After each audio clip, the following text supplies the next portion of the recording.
कभी कभी एसक्यूएल में हमें एक क्वेरी के रिजल्ट को दूसरी क्वेरी के अंदर यूज करना पड़ता है और इसी कंसेप्ट को सब क्वेरी कहा जाता है। हेलो एवरीवन, मेरा नाम है रवि और आज हम एसक्यूएल के सब क्वेरी कंसेप्ट को प्रैक्टिकल एग्जांपल के साथ समझेंगे। तो सबसे पहले हम समझते हैं कि सब क्वेरी क्या होती है। सब क्वेरी का मतलब ये होता है कि एक क्वेरी के अंदर दूसरे क्वेरी के लिखना। जैसे सेलेक्ट एवरीथिंग फॉर एम्प्लॉयज। ठीक है, पहले मैं टेबल ओपन करने से पहले क्या करते हैं, अपने डेटाबेस में चला जाता हूँ।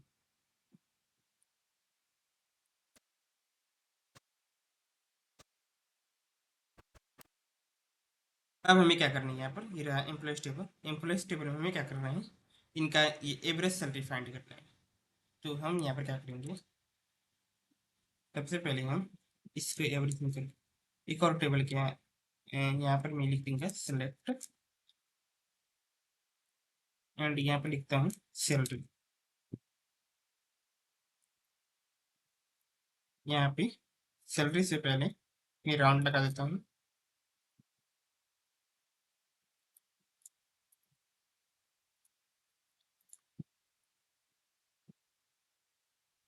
फिर मैं इसे रन करूंगा।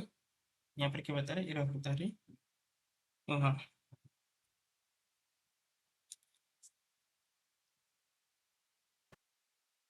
तो अभी सैलरी के मैंने एवरेज निकालना था, एवरेज नहीं निकाला था सर। यहाँ पे हमें क्या करना है, एवरेज निकालना है, एवरेज।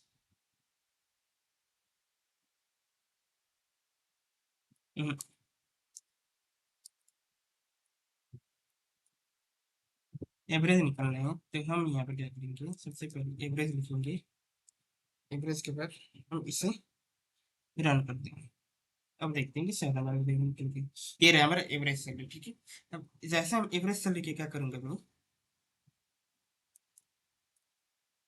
इसको ब्रैकेट क्लोज करता हूँ अभी।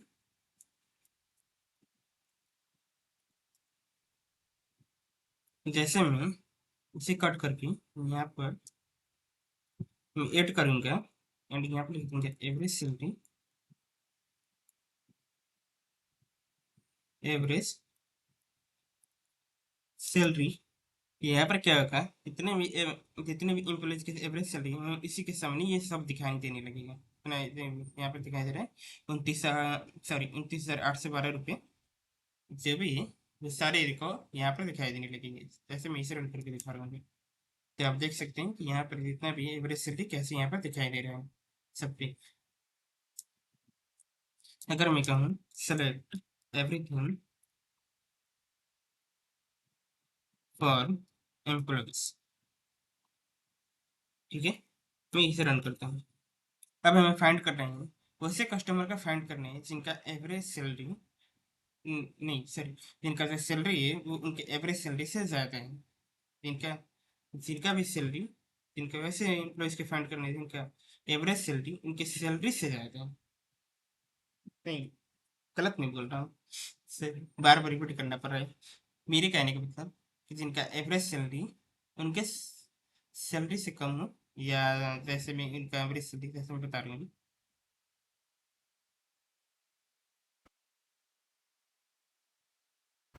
कट सॉरी, यहाँ से मैं कॉपी कर कट कर दिया था मैंने।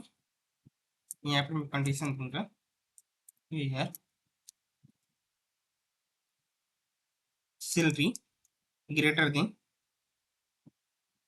इनका सैलरी, इनका सैलरी, ये मतलब क्या हुआ, इनका एवरेज सैलरी। ठीक है, ये एवरेज सैलरी से ये सैलरी बढ़ा हो। ठीक है, वैसे एम्प्लॉयज का फाइंड करना है, एवरेज सैलरी से उनका सैलरी सबसे ज़्यादा है, ये मैं बोल रहा था। अब इसे फाइंड में करूँगी वहाँ से। जैसे मैं फाइंड करूँगा तो ये मिल जाएंगे कुछ ऐसे एम्प्लॉयज। यहाँ पर देख सकते हैं पहले कितने थे, 100 एम्प्लॉयज थे, लेकिन जैसे मैंने फिल्टर लगाया तो फिल्टर लगाने पे मैं 51 एम्प्लॉयज मिले जिनका सैलरी है एवरेज सैलरी से ज़्यादा है।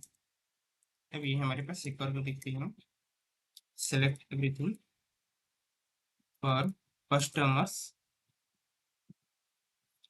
Select everything for transaction.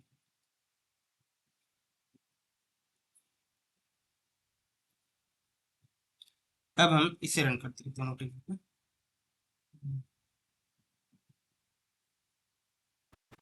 तो ये रहा हमारे पास एक कस्टमर का टेबल है, ट्रांजेक्शन का टेबल है, लेकिन हमें क्या फाइंड करना है, वैसे कस्टमर का फाइंड करना है जिसका ट्रांजेक्शन अभी तक नहीं हुआ है।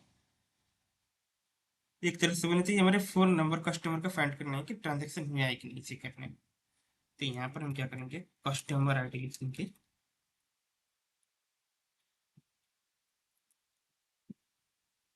कस्टमर आईडी, फिर यहाँ पे कंडीशन दूंगा where customer ID is not null. ठीक है, इससे हमें कस्टमर का पता चल जाएगा कौन कौन से कस्टमर का मतलब ट्रांजेक्शन हुआ है। अब हमें यहाँ पर कंडीशन लगाएंगे वेयर आईडी नॉट इन। ठीक है,